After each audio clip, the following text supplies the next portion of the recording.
Did you see Jill Zarin on Below Deck? Yeah, I knew about it. Yeah. I think they went crazy. I saw her ride her. Okay. All she wants is Diet Coke. She's my best friend. My whole refrigerator is filled with Diet Coke for her. Really? Yeah. I love that. But she doesn't like fancy stuff. Okay. She likes frozen yogurt and Diet Coke, and she could live on that for the rest of her life. So I don't really understand what happened there, and I know she was invited, so I don't really know. Is she upset about it? She was. Yeah. But, in a good way. Okay. She was like, I don't think it was fair. Like, because, and I don't think Bravo did that. I don't blame Bravo. I blame, the press, when it's a slow press week, they'll find something. Right. You know that. Yes. You're a weekly. But I just think it was a little too extreme. And she's got another show coming out, you're going to hear about it on Amazon soon. Fun. I love seeing Jill back. It's going to be on The GOAT, which is going to be an amazing show. Yes. You're going to really love it. I love seeing Jill back on our screen. Congratulations on this brand new show on the CW, Patti Stanger, the matchmaker. I love it. Thank you. Thank you so much. How are you feeling about this? It's new, it's fresh.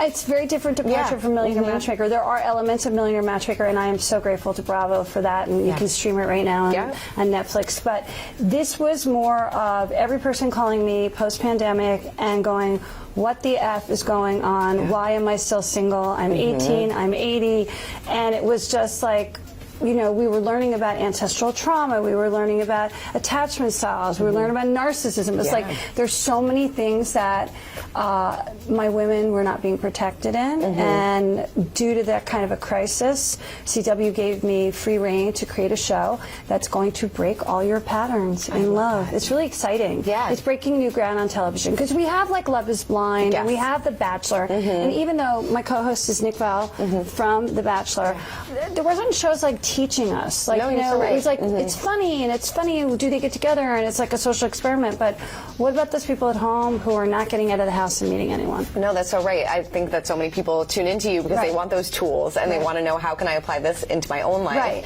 So what would you say are those tools that you're teaching in this show? I was just talking about this because I came off a breakup, a very horrific breakup, and then I had to go into shooting, and I was like, oh. And I was calling on my friends, one of them was Marissa Peer, the famous hypnotherapist, and I was like, what do we do? What do we do?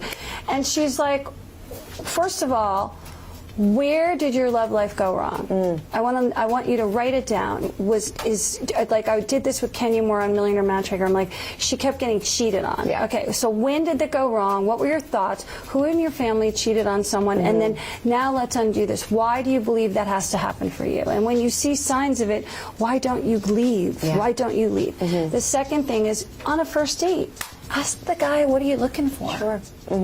Get the information. Yeah. If he says, I just want to have fun and travel the world, he's not your guy if you want to get married and have kids.